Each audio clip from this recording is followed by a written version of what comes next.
User talk Majabane. I was going to say don't, but clearly that's been covered. Then I read the last guy say just say okay to everything and watch them self-destruct. You might actually get a little further along with this method if you implement Socratic method and just ask them questions. The point is not to get to a gotcha moment from you, but come from a place of genuine curiosity, otherwise they may get defensive if they feel they're being manipulated. Either they will wind themselves up until they figure out they really don't know what they're talking about, or you will have a better understanding of where they're coming from. Use our relevant novel 3. Don't argue opinions. Never argue opinions, only argue facts, because facts can be proven. Decide on criteria together for looking up the answer. What sources are valid is a big one, thanks to the fake news boom. Agree to work together to find the truth, and be like okay, websites X, Y, and Z are okay by both of us, let's check them. Be sure to insist that things like politicians are not valid sources,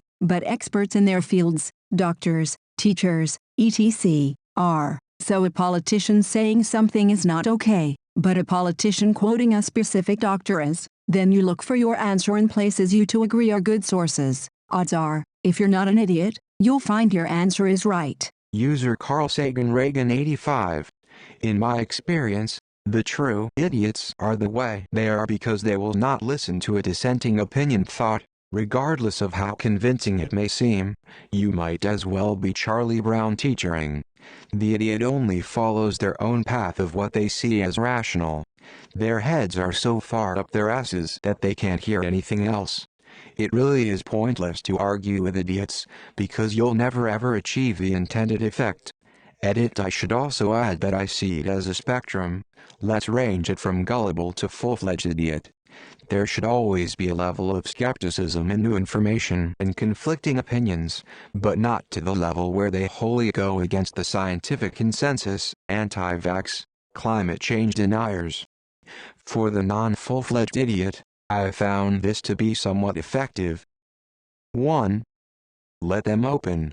Say something like, I've never heard X. Where did you discover read that?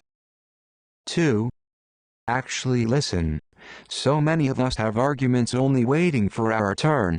There may be an opportunity to discuss their source here, especially if it's Facebook, which is where people on the idiot spectrum seem to get a lot of their facts these days. 3. Pause. Legitimately try to see things from their perspective.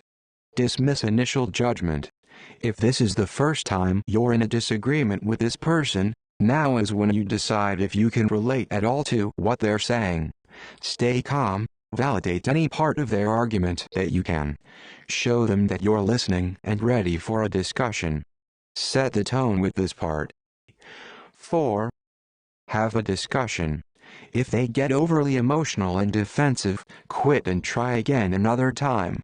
I've had discussions get heated before, but the next time I discussed with the person I realized they took me seriously, either by presenting research opposing supporting facts, or by asking more about my side of the argument, and not in a condescending or combative way.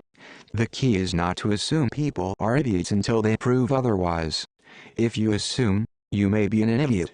Source: attempting to have calm discussions with many idiots. User Quintonius. In regards to my experience to number 4, I have a friend who definitely thinks in a very biased manner. Like, as a real-life example, we were talking about a range of topics that eventually ended, as all things tend to do, at the ongoing pandemic. We, as in me, this friend, and a mutual friend who'd introduced us to each other, went from its origins to how it has affected the economy. I made the poor choice of mentioning how the stock market was just starting to take a hit by saying something along the lines of, by the way, the stock market's in a downfall, but, obviously, much more casually worded. Anyway, I got out the stock market before he immediately shouted at me that I better not blame Trump, despite not having mentioned the current POTUS anywhere in that conversation. Needless to say, he's somewhere in your spectrum of genuine idiot and just gullible. Like, when he talks politics, it's clear he only looks into right-wing viewpoints as that aligns with his own politics. He also seems to align to that ever-familiar us versus the mentality a lot of politicians and politically active people seem to have, sometimes in a very unhealthy manner, where he defends the politicians that reflect his own views while, albeit subtly, demonizing politicians who don't. On top of that, though, he also shows that he at least has an understanding of some of the topics at hand and can have an intelligent conversation so long as it isn't given enough time to turn adversarial. For example, he seems to know a lot about the political history of America and how its politics have changed over time. On the flip side of that strength, though, he seems to fall victim to the sensationalization that modern media tends to perform. An example of that is the way that some news outlets have touted that hydroxychloroquine stuff as the game changer in the fight against COVID. We had a surprisingly respectful conversation about that. In fact, compared to previous conversations of a similar nature, each article he sent me, and vice versa, showed a true neutrality in that it'd point out the known effects, which are small and few between, while also stating that ongoing studies make it hard to tell whether these effects are actually going to have a meaningful impact. We ended that conversation on me making an assumption that he thought I was trying to make an orange man bad argument based the original way I'd phrased my argument in a past attempt to have that discussion. So, I thought I might as well point out to him that while I certainly am not a fan of the current POTUS, I also didn't care whether or not the guy was supporting this drug. I just didn't want to fall victim to the media overplaying what is, arguably, a complete unknown in this situation. User with fucking. I had a guy yelling at me and my roommate because my roommate was whispering to me that the guy was making her uncomfortable. He was being very loud and making very sexist comments. And as he was yelling at me, I just sat there and smiled at him, and he slowly trailed off and then started talking to someone else. Sometimes if you stay silent long enough, they can actually hear the bullshit coming from their mouth and then they get embarrassed. User Alaman 888. Take time to make sure you are not the idiot. Edit. Thanks so much for the golden narwhal. User Lazy Butter Belly. Like this.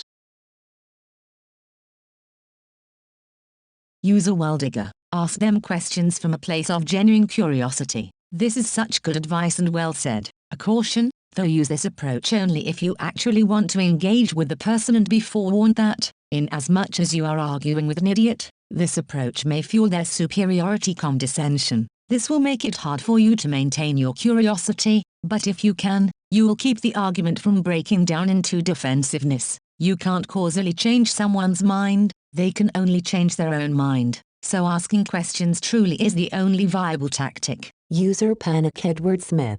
Absolutely. And to expand on this comment, it takes someone a long time to change their mind, and even then, they need to feel that it's safe to change their mind. For example, they won't be laughed at, or have it weaponized against them, etc. Because of this, it takes a heck of a lot of energy to invest in someone. Be sure that you can afford to give them that energy and that it won't drain you in the process. User Milliarderbride.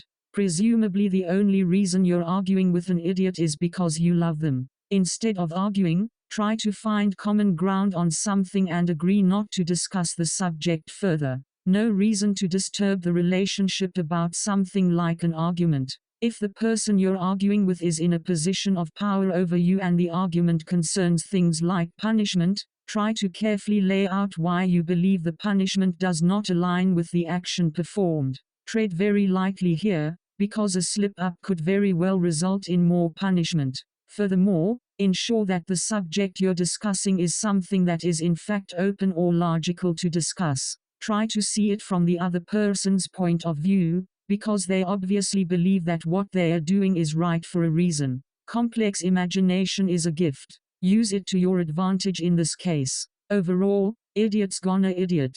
There's nothing you can do to solve that. But make sure that you're not an idiot back. That's something you can control. User Thejik Forever. Don't speak as much as the opponent. This means don't interrupt them in the middle of a sentence, no matter how ludicrous they are. Then, rather than providing counter-arguments, ask them open-ended questions such as, "What do you mean by that?" and, "Can you clarify that for me, please?" Then, after they have expended all of their ideas, you simply stay quiet. Don't sneer or ridicule, but just let the moment hang in the air, like fog over wetlands. The point is to let them say everything they need to say. Then you systematically provide counter-arguments with factual evidence. Anytime they try to interrupt, you can always say, "Excuse me, I gave you time to speak. I would appreciate it if you could do the same." They may not like it, but they cannot deny that you did indeed give them space to express themselves, and so will probably afford you the same basic courtesy you show them. You will probably not change their mind, but at least you got them to listen, or at least quiet for long enough to present all the reasons why they are wrong. Try the following to keep things civil: do not attack them personally, keep the argument to the topic, and nothing else. If they personally attack you, simply state the conversation is over, and walk away. Do not counter their bullshit with more bullshit. Neither of you will get anything but angry at each other. Stick to the facts. Do not yell, accuse, interrupt anything that you would not like done to you. Civility goes a long way towards keeping a discussion from degenerating into an argument. Argument here meaning a verbal altercation, as opposed to its historical definition. Don't call them an idiot. They may be silly and ignorant, but the moment you give these labels is the moment the conversation closes and emotions ramp up. Nobody thinks rationally when they are angry, so avoid pushing those buttons. Stand your ground, but don't be adversarial. The point of the discussion is to debate the points, not create an enemy. Be prepared to admit you are wrong. Your opponent may have a perspective that has never occurred to you. Try to agree where you can, and then respectfully explain why you don't agree on other points. Do not let them steamroll you. If all of the above fails, and they are needling you for no reason but to get an emotional response from you, simply walk away. You don't need to take their shit. I hope this helps.